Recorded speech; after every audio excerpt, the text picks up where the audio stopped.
Bonjour tout le monde, Bonjour. Bonjour. m'entendez-vous? Oui, Oui, oui. Oui, oui, Oui. Est-ce que vous voyez bien mon écran? oui, parfait. Eh bien, c'est parfait. Bienvenue donc pour ce webinar. On en a pour 45 minutes maximum et donc le sujet du jour concerne, une technologie, que nous connaissons bien qui est donc, Sophos, éditeur constructeur, en matière de cybersécurité. Et aujourd'hui, donc, on va faire un zoom sur la partie Sophos XGS, qui représente la nouvelle génération de boîtiers firewall, donc, de ce partenaire technologique fort. Donc on va revenir, sur le programme, on va revenir sur les principales nouveautés évidemment. On parlera également des différentes gammes, du licensing. On fera une démo, également d'une cyberattaque sur un boîtier Sophos. Et puis derrière, on terminera évidemment par un temps d'échange et l'accompagnement Dynamips, qu'on peut vous proposer en la matière. Avant de commencer, je fais les présentations. Donc, je m'appelle Fabien, je suis, directeur marketing et je suis accompagné aujourd'hui de Nicolas Kayser. Bonjour tout le monde. Nicolas qui est notre expert, chef responsable en innovation. Bonjour Nicolas. Alors Nicolas, je vais tout de suite te passer la main pour les premières slides. C'est toi qui déroule les slides. Ok, merci Fabien. Allons-y. Eh ben, on rentre dans le vif du sujet tout de suite avec les principales nouveautés. Donc on va parler, donc, comme le disait Fabien, des boîtiers de protection réseau Sophos.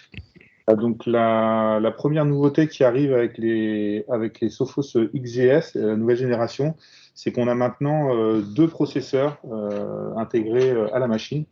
Donc on a des processeurs, je dirais, assez classiques, technologie AMD pour l'ensemble des fonctionnalités basiques. Mais on a maintenant un NPU, un Network Process Unit, donc un processeur qui va être dédié à traiter des tâches purement réseau, notamment tout ce qui concerne le déchiffrement SSL ou TLS. Et donc, ce sont des puces qui sont gravées par Marvell et qui sont donc intégrées à l'ensemble des boîtiers de la gamme. Ça va permettre donc de meilleures performances qu'on va voir, pas dans le point suivant, mais celui d'après, mais le point suivant, Fabien, s'il te plaît. Donc, un deuxième élément qui va changer sur les boîtiers, c'est la concentration que les équipes ingénieurs de Sophos ont réussi à faire pour augmenter le nombre de ports par boîtier. Et puis également, vous apporter beaucoup de souplesse, puisqu'on va pouvoir, au besoin, en fonction des boîtiers, aménager le type de port dont vous avez besoin, si c'est plutôt de l'Ethernet, plutôt des supports fibres, des modules mini GBIC, etc. Donc on a une gamme de boîtiers qui est très étendue et dans cette gamme, on va encore pouvoir affiner et vraiment vous faire du sur-mesure en fonction de vos besoins. Et puis je le disais un petit peu en parlant des deux processeurs, ce qu'on va avoir comme nouveauté, évidemment, c'est de la performance accrue sur ces nouveaux boîtiers, que ce soit sur le traitement standard et encore plus sur les traitements de déchiffrement. Et puis, évidemment, toutes les nouvelles technologies en termes de protection qu'apporte Sophos et les équipes R&D de chez Sophos. Fabien, s'il te plaît, peux-tu passer à la slide suivante? Merci Fabien. Sophos nous fournit pas mal de documentation technique, donc on a pas mal de supports. J'ai voulu zoomer sur ce slide qui me paraît assez représentatif de ces nouveautés, puisqu'on voit tout en bas le NPU Xtreme, donc qui va permettre de traiter le déchiffrement des flux. Aujourd'hui, il faut savoir qu'on estime, selon les différentes études, on estime que le trafic Internet est aujourd'hui chiffré entre 80 et 90% du temps. Donc, ne pas déchiffrer le trafic pour analyser, vérifier ce qui rentre et ce qui sort de votre entreprise, ça commence à devenir vraiment problématique. C'était déjà des conseils qu'on donnait il y a quelques années, mais là, ça devient vraiment indispensable de le faire.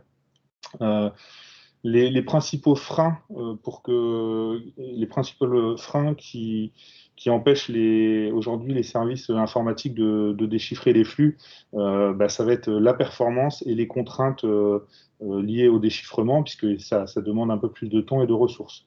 Donc, avec cette nouvelle technologie Xstream, Sophos nous permet de ne pas impacter en fait les performances du boîtier et de pouvoir déchiffrer les flux de manière totalement sereine et de pouvoir ensuite analyser le contenu de ces flux et détecter différentes menaces. On va pouvoir également utiliser une fonctionnalité qui s'appelle FastPass, qui va permettre encore d'accélérer ces traitements. Dans le cas où on a un premier utilisateur qui a validé un flux, eh bien, ce flux va pouvoir être tagué et les utilisateurs suivants vont pouvoir l'utiliser sereinement et sans impacter les performances du boîtier. Ce qu'on va voir également tout en haut, dans la partie Sophos Labs, c'est ce que je vais très grossièrement résumer par l'IA de chez Sophos. Donc Sophos, il faut savoir que c'est un des leaders mondiaux dans le domaine de la sécurité, cybersécurité.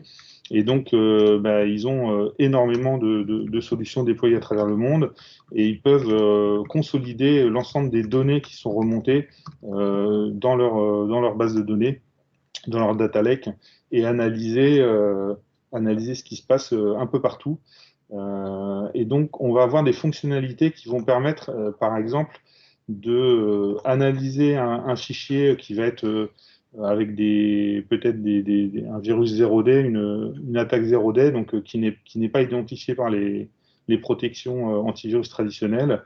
Le boîtier va transmettre ce fichier au Sophos Labs et ils vont être capables de détonner ce fichier, donc de l'ouvrir, de le lancer dans un environnement virtuel, non seulement de vérifier, encore une fois, avec des moteurs d'analyse d'intelligence artificielle, de vérifier le comportement du boîtier, du fichier, mais également pas que les accès qu'il fait au niveau du système, mais également le comportement qu'il a.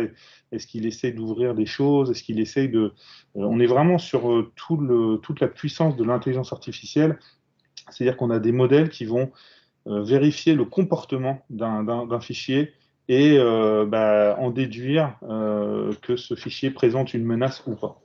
Et en fonction de la note qu'il va obtenir, il va informer le boîtier qui lui a remonté l'information qu'il doit bloquer ou non ce fichier et avertir l'utilisateur du risque potentiel. Donc voilà, je pense qu'on a à peu près fait le tour sur ce schéma. En tout cas, ce que je voulais vous montrer, j'espère ne rien oublier. Et on peut voir maintenant, Fabien, s'il te plaît, la gamme XGS. Alors, comme je vous le disais, il y a beaucoup de boîtiers disponibles sur la gamme Sophos. Donc, je vous ai mis les trois grandes familles qu'on va retrouver. Donc, la famille qu'on va appeler TPE, les petits boîtiers qu'on peut mettre dans les offices ou en home office. Les boîtiers PME qu'on va commencer à racker dans des baies serveurs, donc la gamme PME, et puis pour les grands groupes, là, les gammes rackables, mais qui prennent 2 unités, donc qui sont un peu plus volumineuses. Et je vous ai remis des données chiffrées des plus hauts modèles de chaque version, donc le XGS 136 pour la version TPE. On va avoir une puissance firewall, donc la capacité du boîtier à traiter 11,5 gigabits de flux par seconde. Et en inspection SSL, on va être à 900 mégabits par seconde. Donc, je ne sais pas si ça parle à beaucoup d'entre vous, ce sont des chiffres, mais c'est vraiment des performances très très accrues par rapport aux anciennes générations de boîtiers et par rapport à beaucoup de boîtiers de marques concurrentes. Je vous ai remis également le nombre de connexions VPN SSL et on va le voir, SSL et IPsec, on va le voir dans la démo, pourquoi je réinsiste là-dessus sur l'importance d'utiliser des VPN pour accéder à Internet quand on est à l'extérieur de l'entreprise. Voilà, avec les plus petits, avec les boîtiers déjà TPE, on peut monter jusqu'à 300 connexions SSL simultanées ou 2480 en IPsec, autant dire que la TPE qui a 2480 collaborateurs, c'est plus vraiment une TPE. Mais voilà, on est vraiment très très confort sur ces côtés-là. Donc ces boîtiers, ce sont des matériels et ils arrivent bien, avec une suite logicielle. Donc Sophos va nous proposer maintenant deux grandes suites de licences.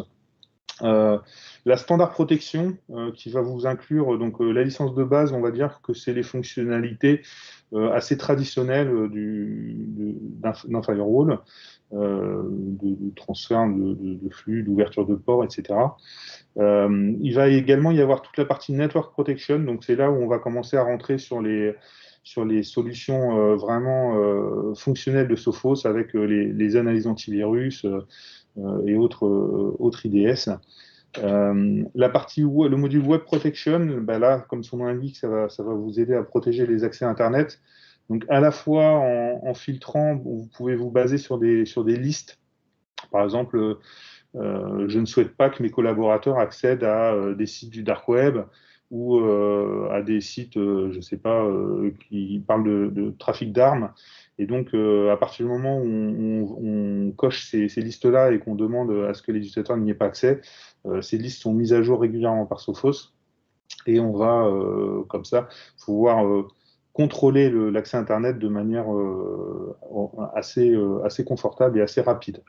Évidemment, le support des équipes de Sophos, des équipes Dynamips avant, et puis si besoin d'escalade, les équipes Sophos sans souci. Donc ça, c'est la Standard Protection.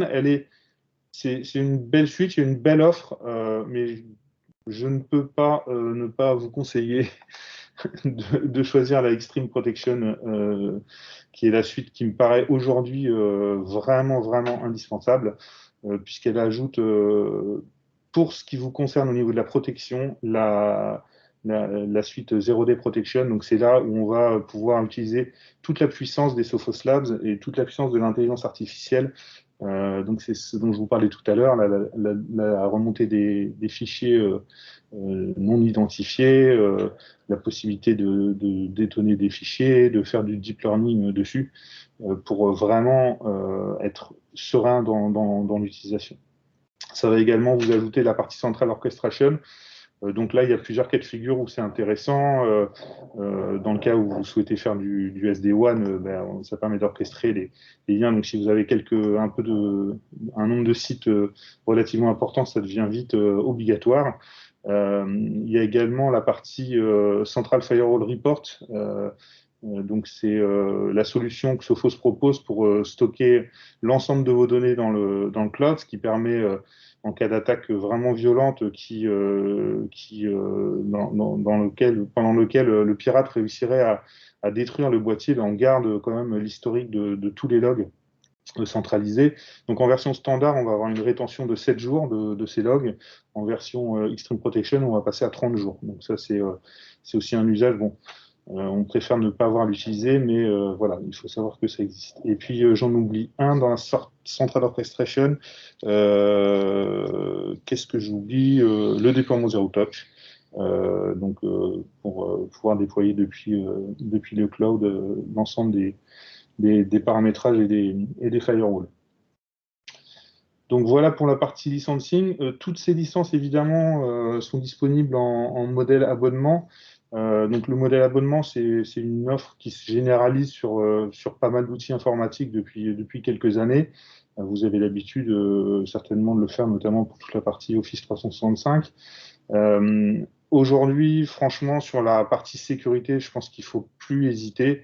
La sécurité, c'est vraiment quelque chose de très, très dynamique. Donc, garder de la souplesse et avoir des solutions en modèle abonnement, aujourd'hui, ça paraît vraiment indispensable. En tout cas, il faut en profiter. Donc voilà, ma préconisation va être de dimensionner un boîtier à votre usage, de prendre la Extreme Protection en modèle abonnement. Et là, normalement, avec un bon accompagnement des équipes Dynamips, normalement, vous êtes relativement serein pour ne pas vous faire pirater. En tout cas, on l'espère. Belle transition, Nicolas, mais j'ai une petite question avant de passer à la super démo. Une question de Florian, est-ce qu'on peut set up des règles différentes en fonction des groupes utilisateurs? Bien sûr, tout à fait. On va pouvoir affiner les règles, évidemment, en fonction des usages, hein. On n'a pas forcément la même confiance ou les mêmes, je sais pas, vous pouvez avoir des collaborateurs, des stagiaires ou des gens qui sont des intérimaires, des gens qui sont de passage en entreprise, et peut-être que vous allez être plus restrictif sur ces gens-là que sur des collaborateurs qui sont installés, avec lesquels vous allez prendre le temps de les former autour de la cybersécurité, du risque cyber. On a également chez Sophos toute une solution qu'on commence à déployer pas mal de ce qu'on appelle fish trade, donc la pêche à la menace. Et donc on va faire des campagnes pour vérifier l'état le niveau de connaissance des collaborateurs sur la cyber et le risque qu'ils se fassent hacker, avec bien sûr des possibilités ensuite de les former sur les points qui sont sensibles, même si ce n'est pas l'objet de la présentation d'aujourd'hui. Je te propose de prendre la main cette fois-ci pour de bon, pour donc faire la démo que tu nous as concoctée, Nicolas. Très bien. Alors, je vais vous partager un écran. Vous expliquer un petit peu ce que j'ai mis. Donc, je vous ai préparé en fait deux mini démos, vraiment pour vous montrer un petit peu le type d'attaque, le genre d'attaque qui peut se passer, quelques exemples, et puis pourquoi est-ce que le fait de déployer un boîtier de sécurité XJS, ça va vous permettre de vous prémunir de ce type d'attaque. La démo que je vous ai prévue, elle va concerner donc vous montrer un petit peu comment un pirate peut comprendre le fonctionnement de votre système informatique et puis tenter d'y accéder. Donc pour cela, sur mon écran, j'ai installé un petit serveur web qui peut représenter, on va dire, un serveur intranet ou un serveur internet que vous auriez hébergé chez vous. Donc c'est quelque chose de très basique. J'ai mis un petit WordPress et volontairement j'ai installé une version un petit peu ancienne et je ne l'ai pas patché. Du coup, il est un petit peu vulnérable. Donc, comme peuvent l'être certains de vos sites internet, j'espère que non. Mais parfois, par exemple, des équipements sur lesquels vous avez moins la main, des téléconnectés, des outils, des photocopieurs, des équipements qui sont sur le réseau, qui ont besoin d'une interface de navigation avec Internet et qui ne sont pas forcément régulièrement mis à jour et patchés. Donc ce petit serveur web là, j'ai mis une adresse IP en 10.44.210, et donc quand je vais sur un PC Windows 11 ici, qui est sur le réseau, vous voyez, j'accède à ce site web magnifique que j'ai passé énormément de temps à préparer. C'est le petit site WordPress, hein, à peu près 40 secondes, et donc l'utilisateur y accède tout simplement. On va partir du principe que ce site internet, que ce site est publié sur Internet. Soit c'est un site vitrine, soit c'est un usage et vous avez besoin que les collaborateurs y accèdent depuis l'extérieur. Et puis ici, j'ai installé une petite machine en Kali Linux. Donc Kali Linux, c'est une distribution qui est pas mal utilisée par les pentesters, hein, donc les personnes qui font de l'analyse de failles de sécurité ou de risques cyber. Et donc, il n'y a aucun outil particulier qui n'est pas disponible sur les autres distributions Linux, mais elle arrive déjà pré-mâchée avec un nombre d'outils impressionnant et qui sont vraiment concentrés sur la cybersécurité.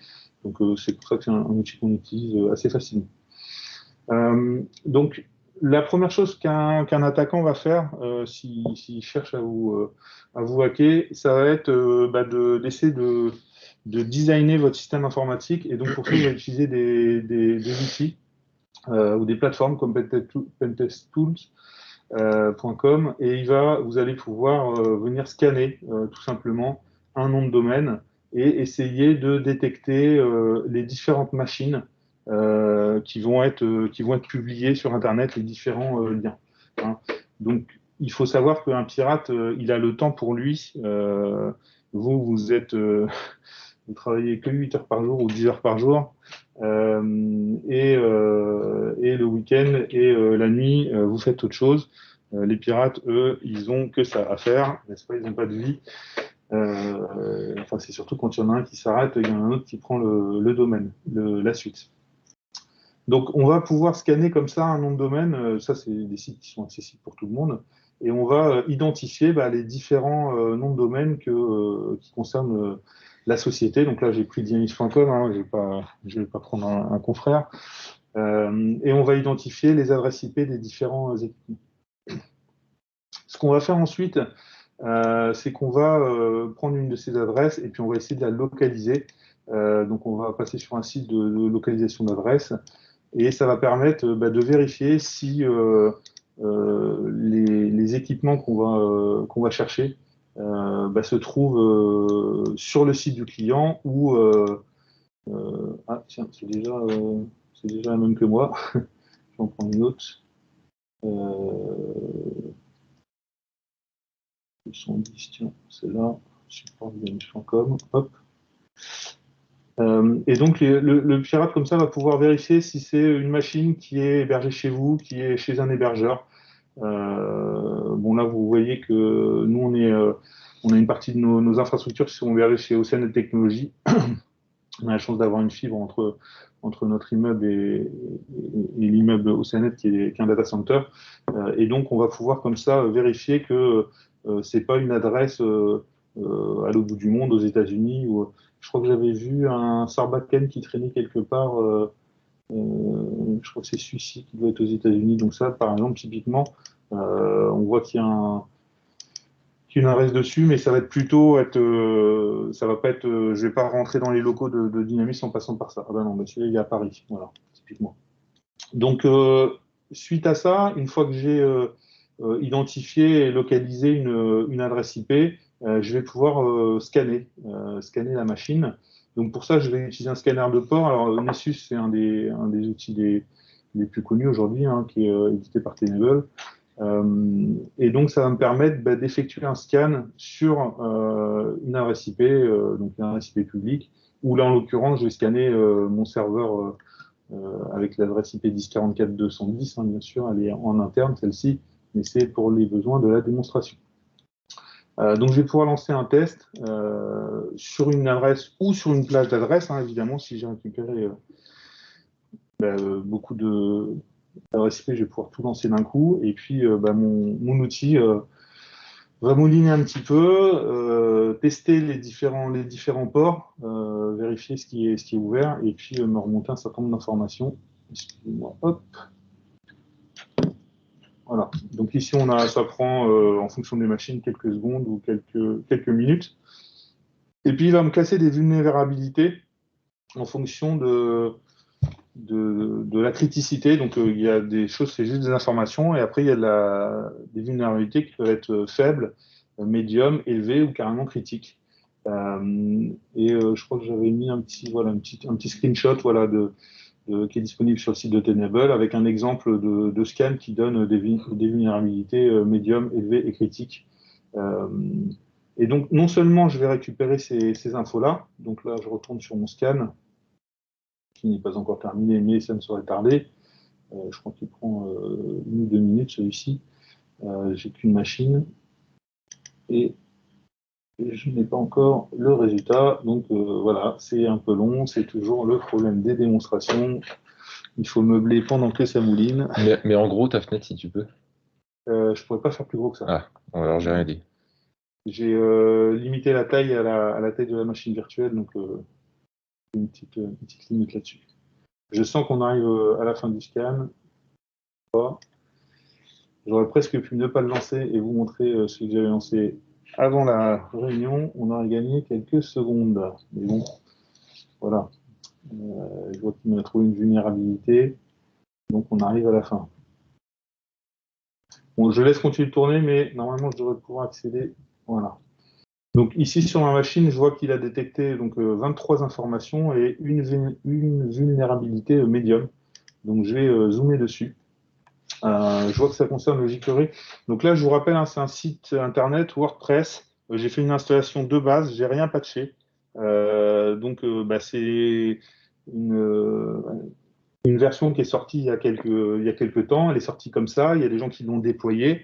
Et puis, suite à ça, ils ont découvert qu'il y avait une faille dessus. Donc, évidemment, il y a eu des correctifs qui ont été publiés derrière. Mais si vous avez un système qui tourne et qui n'a pas été patché, cette faille, elle est disponible. Donc là, je vais pouvoir zoomer sur cette faille. Et je vais avoir des explications. Donc là, c'est la base Nessus qui va récupérer ces infos-là. Donc je vais avoir quelques informations qui concernent la faille de sécurité. Et puis je vais avoir les liens vers la CVE. Donc la CVE, c'est on va dire, c'est la base commune de référence des différents malwares et failles de sécurité trouvées. Et donc en zoomant là-dessus, je vais voir quoi? Je vais pouvoir avoir des informations en tant que pirate sur cette faille. Et puis je vais aller chercher s'il y a, quelque part une possibilité d'utiliser cette faille pour pénétrer un système. Donc je vais chercher des choses qu'on appelle les exploits. Donc les exploits, on va dire que c'est des failles soit dans un protocole, soit dans une application qui permettent de prendre la main sur un système à distance. Donc là, typiquement, j'ai mon exploit cross-site scripting. Donc je vais cliquer dessus et je vais suivre en fait les informations que me fournit ce site pour tenter de prendre la main, de prendre un accès sur la machine. Donc ensuite, je vais devoir passer sur un autre type d'outil. Donc il y en a plusieurs fournis avec Kali. On va avoir des outils comme Metasploit ou MSF Payload. Donc ça, c'est des outils. Vous allez, c'est un petit peu complexe, mais on va rentrer un framework dessus. Et puis on va scanner la machine avec cet outil-là. Et on va chercher s'il existe un module. Donc là, c'est du Metasploit. On va chercher s'il existe un module Metasploit pour utiliser cet exploit et rentrer sur le système. À partir du moment où j'ai réussi à rentrer sur le système, donc là, typiquement, j'ai une machine qui est dans mon réseau d'entreprise, il y a un pirate qui était à l'extérieur, il est rentré sur ma machine. La première chose qu'il va faire, logiquement, ça va être de couper les éléments de sécurité, donc l'antivirus qui tourne sur cette machine, pour pouvoir ensuite installer des outils et puis faire du déplacement latéral pour essayer de venir prendre la main. Moi, prendre la main sur un petit serveur web intranet, ça n'a pas gros intérêt. Donc moi, ce que je vais essayer de faire après, c'est peut-être de rentrer sur l'Active Directory pour pouvoir avoir l'accès aux comptes principaux, etc.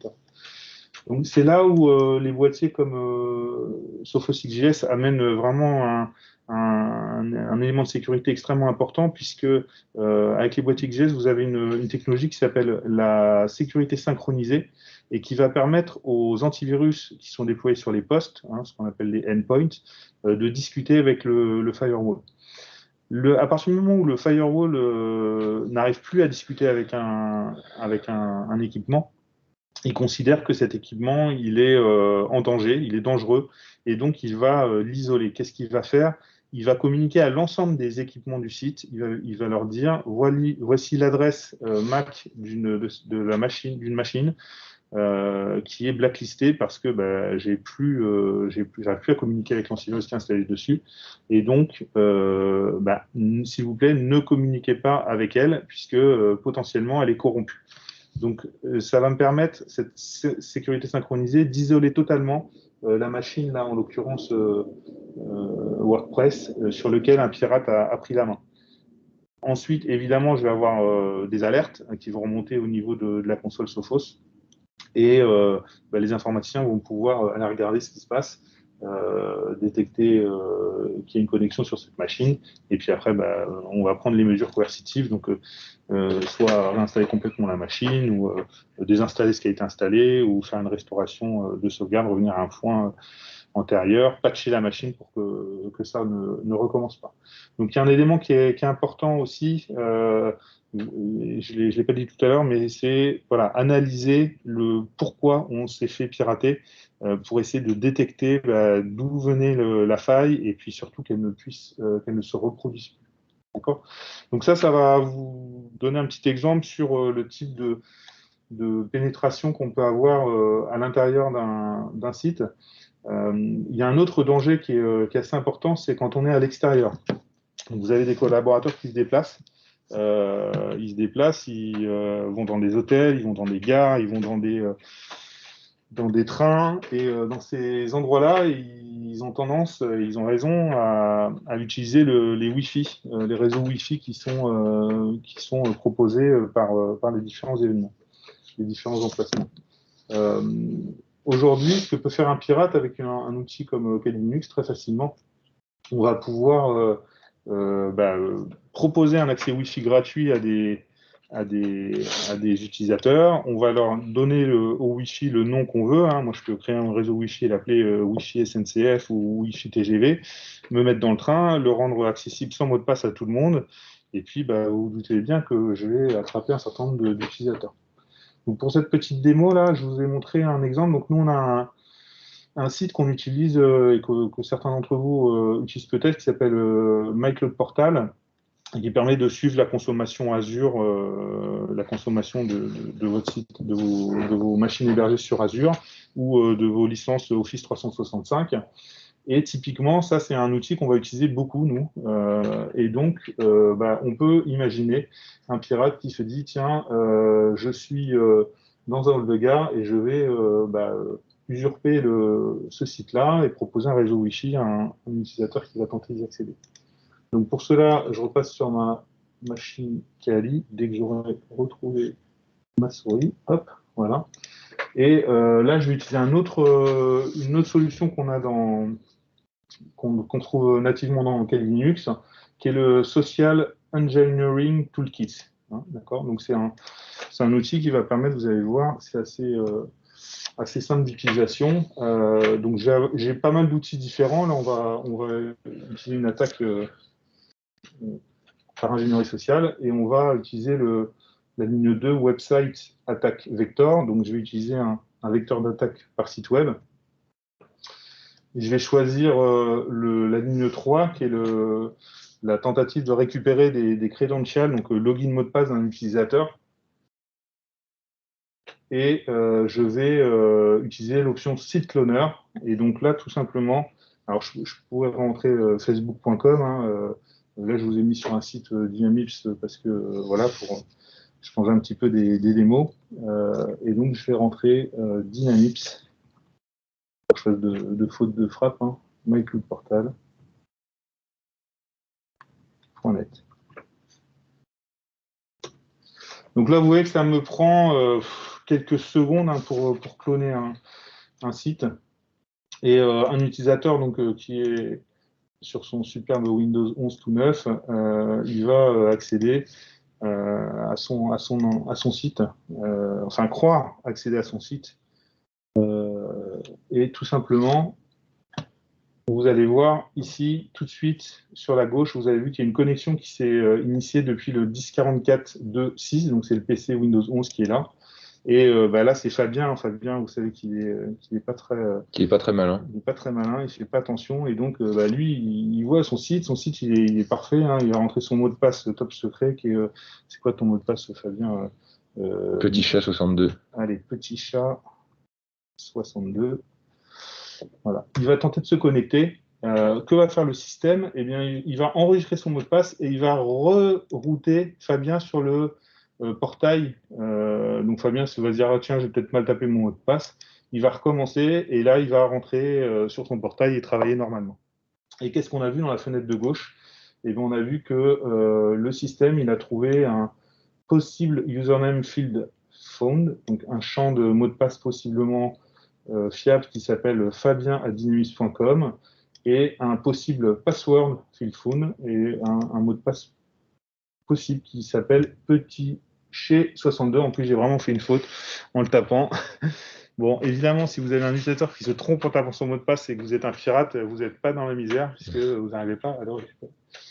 Donc, tout ça pour dire que quand on est à l'extérieur de l'entreprise, on ne peut pas être certain que les connexions Wi-Fi qu'on va utiliser, elles sont sécurisées. Même si c'est vraiment le Wi-Fi de l'hôtel, vous connaissez pas, vous savez pas qui gère ce Wi-Fi-là, vous savez pas si c'est si c'est les gens de l'hôtel, si c'est des informaticiens, si c'est des intérimaires. Donc, vous ne savez pas ce qu'ils peuvent mettre comme attaque man in the middle pour récupérer vos mots de passe. Et donc, c'est là où les fonctionnalités du XGS paraissent vraiment indispensables, puisque vous allez pouvoir monter un VPN entre votre machine et votre site principal à chaque fois que vous vous connectez sur un réseau inconnu. Et vraiment, je vous invite à le faire. Et une fois que vous êtes dans un flux VPN, là, il n'y aura plus possibilité de faire ce genre de petit tour de passe-passe, puisque ce sera évidemment immédiatement détecté. Donc j'en ai fini pour mes petites démonstrations. J'espère que ça n'a pas été trop long. Et je te repasse, Fabien, la suite pour finir ce webinaire en beauté. Merci Nicolas. Donc pour terminer, je reviens tout simplement sur l'accompagnement qu'on peut proposer. Donc nous sommes effectivement certifiés Sophos Platinum Partner, donc c'est le plus haut niveau de certification, ce qui atteste d'un très bon niveau de savoir-faire et d'expertise de nos équipes techniques, commerciales et avant-vente sur les sujets Sophos. Là où on peut vous accompagner, donc ça va être d'abord par du conseil évidemment, du conseil en ce qui concerne l'étude de l'existant déjà. Vous n'êtes pas forcément sur du Sophos aujourd'hui. Ensuite, le choix du modèle et puis les différentes règles et stratégies de sécurité que vous souhaitez adopter. On va bien évidemment ensuite vous accompagner sur la migration des différents paramétrages que vous pouvez avoir à l'instant T. Et puis derrière, sur le déploiement donc, des nouvelles règles de sécurité et bien évidemment la configuration de vos nouveaux boîtiers Sophos. Et puis derrière, puisqu'on propose un accompagnement global, on va gérer toute la partie infogérance avec la supervision de vos boîtiers, la gestion des mises à jour. On communique régulièrement sur les risques critiques qu'on peut enregistrer de notre côté. Et puis derrière, on fait bien évidemment tout ce qui est veille technologique et lien avec notre partenaire Sophos. Voilà pour cette partie accompagnement Dynamips. Je termine avec un petit peu de pub, 2 minutes dessus. On organise des matinales Microsoft sur des sujets comme le collaboratif ou encore la gestion de parc informatique. Donc n'hésitez pas à vous inscrire. Vous avez les dates à l'écran avec les différents lieux. Ça commence la semaine prochaine à Laval et Rennes et puis ça se poursuit ensuite à La Roche-sur-Yon, à Nantes et à Angers. Donc n'hésitez pas, vous avez toutes les infos sur notre site internet. Voilà pour l'instant promo. Nico, en guise de conclusion, en quoi ces nouveaux boîtiers, finalement, sont parfaitement adaptés aux différents types de cybermenaces auxquelles on peut avoir affaire de plus en plus tous les jours?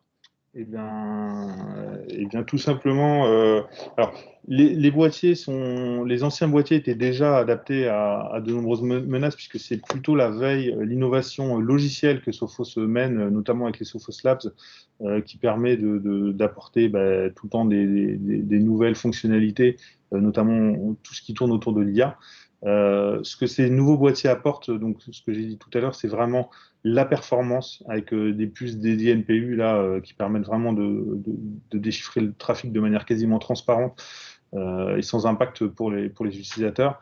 Et puis toute la densité, le nombre de ports et la souplesse qu'on peut avoir sur la connectivité pour interfacer plusieurs équipements, plusieurs lignes, faire de l'autre disponibilité, faire du load balancing entre des liens, etc., quoi. Donc c'est là où on va avoir vraiment de la souplesse par rapport aux versions précédentes. Ok, merci pour cette synthèse. Alors nous avons une question de Benoît. Support aggregation ligne fibre avec load balancing, support du HA? Point d'interrogation. Oui, bien sûr. C'est des fonctionnalités qu'on utilise avec Sophos, que Sophos propose depuis maintenant un certain temps. Donc achat pour high availability, hein, donc on va avoir deux boîtiers qui sont synchronisés, et dans le cas où l'un des deux tombe en panne, eh bien le second prend le relais, et du coup il n'y a pas de coupure de lien pour l'utilisateur. Très bien. Avez-vous d'autres questions, chers participants? Alors, est-ce qu'il y a une astuce pour dimensionner facilement le bon firewall pour sa structure? Alors oui, Florian, il y a une très bonne astuce, merci pour cette question, c'est de demander à Dynamips, puisqu'on a un super service à un moment. Non, mais blague à part, évidemment, il faut avoir quelques notions sur le volume de trafic qu'on utilise. Évidemment, il y a le nom d'utilisateur qui va te donner déjà une bonne indication. Mais après, c'est vraiment en fonction de l'usage qu'on va pouvoir dimensionner le bon boîtier. Très bien. Je ne sais pas si je réponds à la question. Sûrement. D'autres questions, remarques? Question de midi 10, qu'est-ce qu'on mange ce midi, Fabien? Je ne sais pas encore.